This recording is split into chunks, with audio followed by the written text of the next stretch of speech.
going to break down the 4 different levels of the maturity model to help you work out where you are. Now, clearly, not everybody wants to start at the bottom, but I have to, because if you're a level 1 organisation or a level 1 leader in this instance, it means you take quite a compliance approach to this. So you may say things like, well, I don't believe we've got an issue with racism as our company because nobody's ever said anything. Or you might feel like, well, I don't really have any black colleagues in my business, so this doesn't apply to us. You may have statements about racism, but how you show up is driven by policy. So you may talk about having a zero tolerance approach, but people have to refer to page 9 of your employee handbook to see what that is. There is likely still a reluctance to talk about racism. And when you do, you're thinking about what can we do to mitigate risk in this space? And potentially you might go for what you perceive as low-hanging fruit, which is, well, let's bring in an unconscious bias trainer and get them to train everybody, and we'll bring them back every 2 years to do refresher training. Now, we're not going to get into the use of unconscious bias training. That's not for the purpose of this video. But what I want you to think about is if this is your approach to dealing with issues of race and racism, right? So you'll deal with it only if it's an issue. So there is no proactivity in this space. Then there is no point thinking about taking bold and courageous steps, and you're trying to get to public and private accountability. So you're thinking about statements to the press, you're thinking about publishing your diversity and inclusion reports, because what I would say to you is there's still a lot of work to do if even you're not even using the language and you're not even having the conversations. So it's not to say don't go there, absolutely have those aspirations, but you've got to be honest and say, well, if we've taken historically a compliance approach to this, if we've nailed everything according to our policies and our procedures, and if we're not role modelling this behaviour of, bold leadership means, which is to lean into conversations that are very uncomfortable, where you need to start is going to be different to other organisations who are probably further on in their broader diversity and inclusion journey. There's probably some work, or there is some work for you to do here in just recalibrating how you want to show up and the level of commitment you're ready to make, because it's likely you operate in quite a risk-averse culture. So this is going to be uncharted territory. This is going to push people to the edge of their discomfort levels and then beyond. But if you still hold tight to thinking this is going to be a compliance issue, you are only going to make tiny incremental gains, and all that's going to do is reinforce your compliance approach to this. So remember, one of the reasons why that I created this maturity model is because I want people to be intentional with their decisions, and sometimes to be intentional means you have to be honest and recognise that your starting point is maybe not as advanced as everybody else, which is fine. But that is going to have a direct impact on some of the steps that you need to take versus the steps that you would want to take to make sure that you look good. Okay, so here we have level 2 of the racial equity maturity model. Here, there is a demonstrable intent to be inclusive. So you don't need to be convinced about the power of inclusion, and in fact, you probably often use terms like "we are committed to diversity and inclusion." You do deal with issues of racism or racial harassment, but they're probably in response to something taking place rather than proactively looking at how you can ensure your environment is set up for it not to occur in the first place. Potentially, whilst you are committed to inclusion, right, and you notice I deliberately don't use the word diversity from that perspective, this potentially could be seen as something that's led from HR. In fact, you yourself may make this a HR-driven thing rather than a CEO executive board-driven thing. You may be quite generic in your language, so whilst you might talk about diversity and inclusion, there's probably a reluctance to be specific or address specific groups within your workforce. So for example, rather than mentioning black colleagues, racism, anti-racism, racial equity, you might still be talking about the need to ensure that everybody belongs, right? So your language is probably very soft, very gentle, and you may still refer to your black colleagues as the umbrella term of ethnic minorities, or BAME even. You are communicating your approach to inclusion.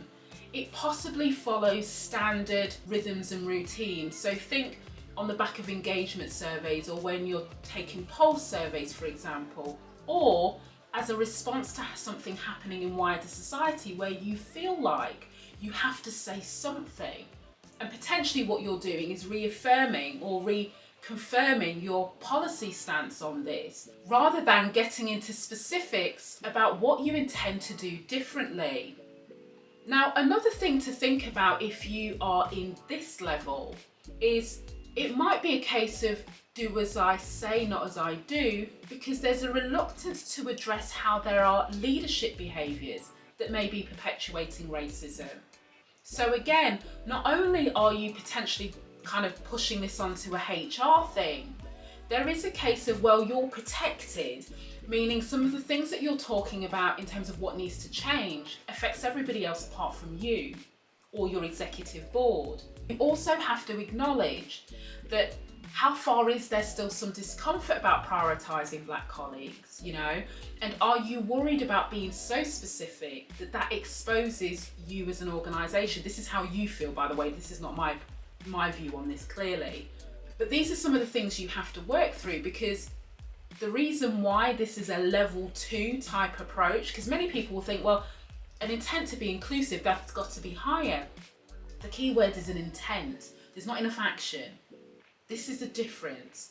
And so whilst you may not be treating this as a compliance issue, therefore you're not a level 1 culture, organisation, leadership team leader, there is still a generic intent, but nothing specific about improving the lives of your black colleagues and addressing some of the systemic issues of racism that are more than likely within your culture, but you don't see because you're not ready to have a look. So if I had to use like an umbrella term for level 2 leaders, right, or level 2 cultures or workplaces, I would say there's comfort with inclusion, but still discomfort in specifically talking about race. Now we're getting into climbing higher up the racial equity maturity model. If you're a level 3 organisation, a level 3 leader, or you have a level 3 type culture, here you have a strategic focus and a specific commitment.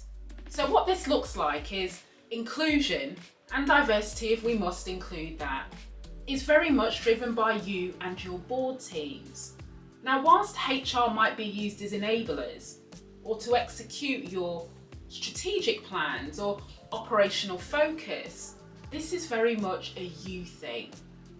And in your language, the way you talk about not only an intent to be inclusive, but more importantly about what you intend to do and what you are doing, this is very much your voice.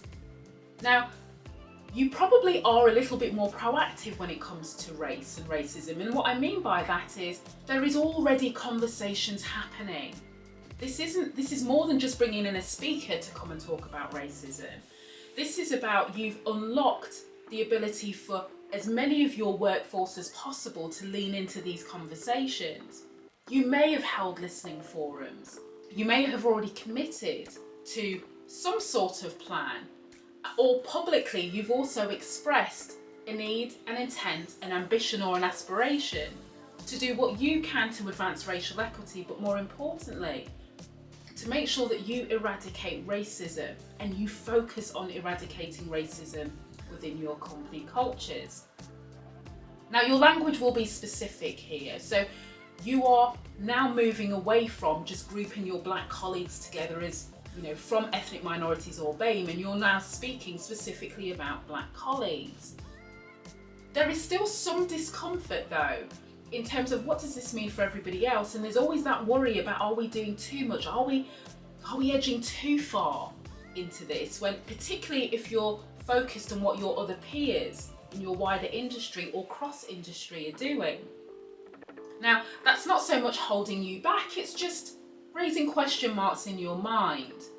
Now, your employees will be aware of the company's stance about this. This isn't about whether or not they're all wholeheartedly in agreement, but they do know. And they know because you are not just focusing on what your policy and procedures say.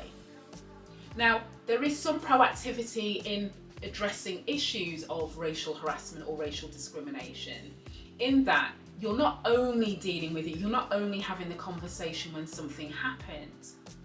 You're probably starting to get into some routine in communicating your approach with your employees, but it might still follow your traditional business cycle, meaning it might come on the back of an engagement survey or a pulse survey, or in response to something that's happening in wider society where those conversations are coming inwards and you recognise that you have to be the one to talk about it. Where we're getting to here though, and this is the distinction between a level 3 and a level 4 organisation, one of the distinctions anyway, is there is still some reluctance to address the leadership behaviours, not only to think about what's needed to be different to affect change, but also what's no longer acceptable.